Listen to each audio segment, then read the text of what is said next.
madaxweynayaasha dowlad goboleedyada Galmudug iyo Koonfur Galbeed ayaa Muqdisho u tagay sidii ay waanwaan uga dhex bilaabi lahaayeen madaxweyne Farmaajo iyo ra'iisul wasaare Rooble oo khilaafkoodu meel adag gaadhay.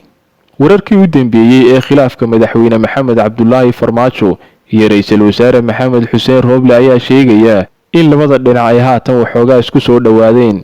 madaxweynayaasha Galmudug iyo Koonfur Galbeed ayaa labada dhinac ku qanciyay in aanay qaadin tallaabooyin kale oo xiisada uga sii dari kara, isla markaasina waxay labada dhinacba soo gudbiyeen tabashada ay qabaan. ra'iisul wasaare Maxamed Xuseen Rooble ayaa qoorqoor iyo lafta gareen u sheegay inuu kaliya ku qanci karo in xilka lagu wareejiyo Bashiir Goobe oo uu hore ugu magacaabay agaasimaha hay'adda nabad sugidda iyo sirdoonka qaranka ee Soomaaliya, iyo in kiiska Igraan Tahliil cadaaladda la horgeeyo. sidoo kale madaxweyne Maxamed Cabdullaahi Farmaajo ayaa ku dooday in Rooble uu burburinayo haykalka dowladnimo, wuxuuna sheegay in Rooble ay u suurta gashay in xilka laga qaado agaasimihii hore ee hay'adda nabad sugidda iyo sirdoonka qaranka ee Nise Fahad Yaasiin. hadda wixii ka dambeeyana uusan garanayn ujeedada Rooble, wuxuuna sheegay in kiiska Igraan Tahliil loo daayo hay'adaha cadaaladda. maanta ayay ahayd in dib loo bilaabo wadahadallada, waxaana muuqata in lafta gareen iyo qoorqoor ay ka go'an tahay sidii ay u soo afjari lahaayeen khilaafka siyaasadeed ee ka dhex jira madaxweynaha iyo ra'iisul wasaaraha.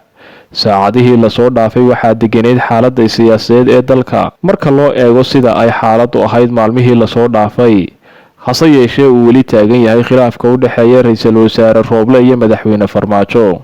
dhinaca kale magaalada Puntland ayaa lagu soo bandhigay qaar ka tirsan dagaalamayaashii Al-Shabaab ee weeraray xabsiga magaalada Boosaaso iyo qaar ka mid ah maxaabiistii Al-Shabaab ee la soo qabtay kadib markii ay xabsiga ka fakadeen.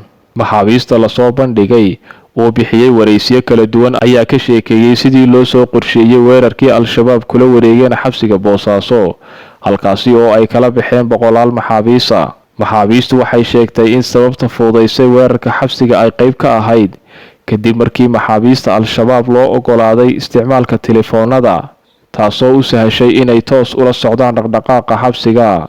xogaha ay maxaabiistu bixiyeen waxaa ka mid ah in Al-Shabaab bil walba lacag dhan $1,000 ay u soo diri jirtay maxaabiista kaga xidhan xabsiga Boosaaso, waxaana lacagtaasi lagu soo hagaajin jiray sargaal ka tirsan maamulka xabsiga oo kadibna lacagta u qaybin jiray maxaabiista xabsiga ku xidhan. sida ay sheegeen qaar ka mid ah maxaabiista la waraystay, waraysiga laga qaaday mid ka mid ah maxaabiistu wuxuu sheegay in nin lagu magacaabo Mukhtaar oo ka tirsan maxaabiista Al-Shabaab ee xabsiga Boosaaso ku xidhnaa ay si toos ah ula soo xiriiri jireen Al-Shabaab, iyagoo markii dambe u sheegay in xabsiga la soo weerari doono. weerarkii xabsiga Boosaaso ayaa ka mid ahaa weeraradii ugu xooganaa ee ay Al-Shabaab ka geysato Puntland, waxaana u suurta gashay inay xabsigaasi kala baxaan saraakiil muhiim ah oo muddo dheer xabsiga kaga xidhnaa iyo kuwa dil sugayaal ah. magaalada Boorame ciidamada booliska magaalada Boorame ee xarunta gobolka Awdal ayaa howlgallo ballaadhan maalmahan ka waday magaalada Boorame. howlgalladaasi oo ay maalmihii u dambeeyay ku soo qabteen hubka fudud ee midiyaha, baangadaha iyo faashashka, kuwaasi oo ay ku soo bandhigeen xarunta taliska booliska ee Boorame. wararka ayaa sheegaya inaan hubka fudud ee noocan oo kale ah hore loogu arki jirin magaalada Boorame, ayna tahay markii ugu horeysay ee ay ciidanku soo bandhigeen hub fudud oo noocan oo kale ah. dhanka kale taliyaha qaybta booliska ee Boorame oo warbaahinta la hadlay ayaa faahfaahin ka bixiyay sababta ay waqtigan howlgallada u fuliyeen. targetkeenu iyo aimka iyo ujeedada aan leenahay waxa weeye waa cadowga ummadda weeye.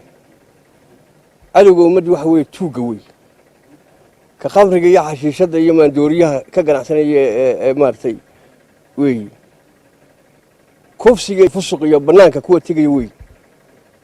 sidii aan awalba iskugu ogeyn hawshaasaan ka howlgalaynaa. waxaan si buuxda oo 100% u sugaynaa nabadgelyada iyo amniga gobolka iyo dadka iyo dalkan, dadweynaha, shacabka xalaasha ee nadiifta ah ee degan gobolkan iyo gobollada kale ee dalkaba awalba naga gacan siinayay howlgalladan ilaalada nabadgelyada iyo sugidda amniga. intaba waxaan ka codsanaynaa sidii awalba ay noola shaqeynayeen inay waxaliya wixii ay garan waayaan ee shaki leh ama dembiya ay arkaan askariga booliiska u dhow inay gacanta ka soo saaraan. maalin ka hor ayay ahayd markii ay ciidamada booliiska ee gobolka Awdal Boorama ku soo bandhigeen mukhaadaraad khamri u badan oo ay soo qabteen iyo sidoo kale midiyo, faashash iyo baangado ay howlgallo hore ku soo qabteen.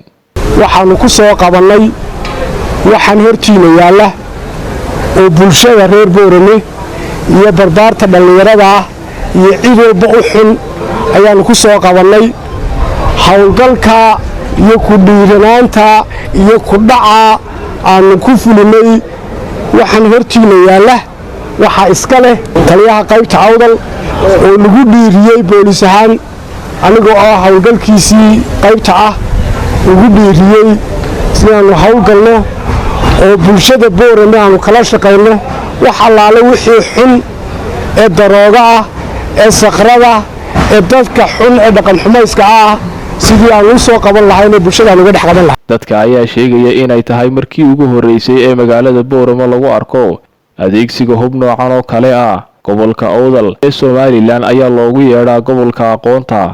taasi ayaana wax lala yaabo ka dhigaysa in lagu arko hubka noocan oo kale oo wax iska caadiya ka inta badan gobolada kale ee Somaliland.